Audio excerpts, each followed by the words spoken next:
महाराष्ट्र के उप मुख्यमंत्री एकनाथ शिंदे ने हाल ही में धाराशिव जिले के बाढ़ प्रभावित इलाकों का दौरा किया। एकनाथ शिंदे ने कहा कि इस बार नुकसान बेहद गंभीर है और ऐसे समय में राजनीति करना दुर्भाग्यपूर्ण होगा। उन्होंने किसानों को भरोसा दिलाया कि सरकार जल्द से जल्द मदद पहुंचाने का प्रयास कर रही है। नियमों और शर्तों में थोड़ी ढील देकर पहले राहत दी जाएगी और बाद में नुकसान का पंचनामा किया जाएगा। कारंजा गांव के दौरे में उन्होंने कहा कि सभी प्रभावितों को सरकार की ओर से हर संभव सहायता मिलेगी।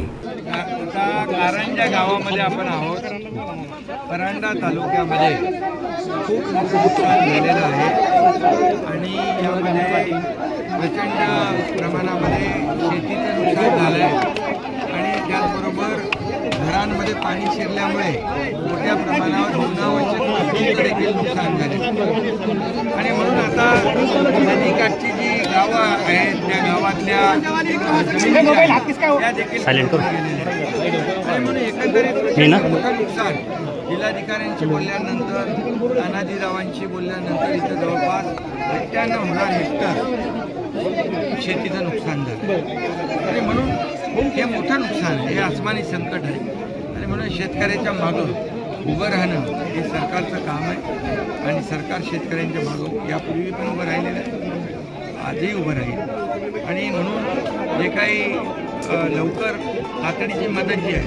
तातडीची मदत देखील त्यांना होईल आणि नंतर सगळं पाणी पाऊस कमी झाल्यानंतर पंचनामे करून त्यांना ती जी काही मदत आहे शेतकऱ्यांना ती देखील दिली जाईल। एकीकडे मुख्यमंत्री आहेत, तुम्ही दोन उपमुख्यमंत्री स्वतः फिरताय,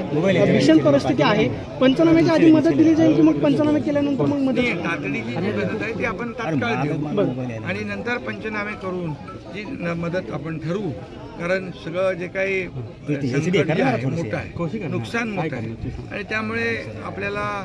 त्याच्यामध्ये देखील अटी शिथिल कराव्या लागतील आणि अशा वेळेस आपल्याला शेतकऱ्यांच्या मागं शिवसेनेनं आतापर्यंत अडचणीच्या काळामध्ये मदत केलेली आहे। आज सुद्धा जवळपास काही हजार घरांमध्ये तुम्ही किटचं वाटप करताय, मात्र एकीकडे दुसरीकडे तुमच्यावरती टीका केली जाते, लोकांचा संसार उघड्यावरती आहे, अशामध्ये तुम्ही मदतीचा हात देताय, जीवनावश्यक साहित्य असेल, संसार उपयोगी साहित्य असेल, सगळं रस्त्यावरती आलेलं आहे। अशा काळामध्ये राजकारण करणं किंवा टीका करणं, बघा अशा काळात राजकारण करणं हे दुर्दैवी आहे, मदत होणं महत्त्वाचं आहे आणि म्हणून त्यांना आता सिंगल कपड्यावर माणसं बाहेर आहेत, त्यांना कपडे, आमच्या भगिनीला कपडे, आमचा भाऊ असेल त्याला कपडे, त्याचबरोबर जीवनावश्यक वस्तू, धान्य, रेशन, भांडी हे सगळं देण्याचं काम आपलं कर्तव्य आहे आणि त्यामध्ये राजकारण कुणी आणता कामा नये आणि यामध्ये सगळ्यांनी जेवढी मदत करता येईल ती केली पाहिजे, कारण आसमानी संकट आहे, जेवढी मदत करू आपण तेवढी कमीच आहे आणि म्हणून सगळ्यांनी मिळून यामध्ये कुठले सगळं राजकारण बाजूला ठेवून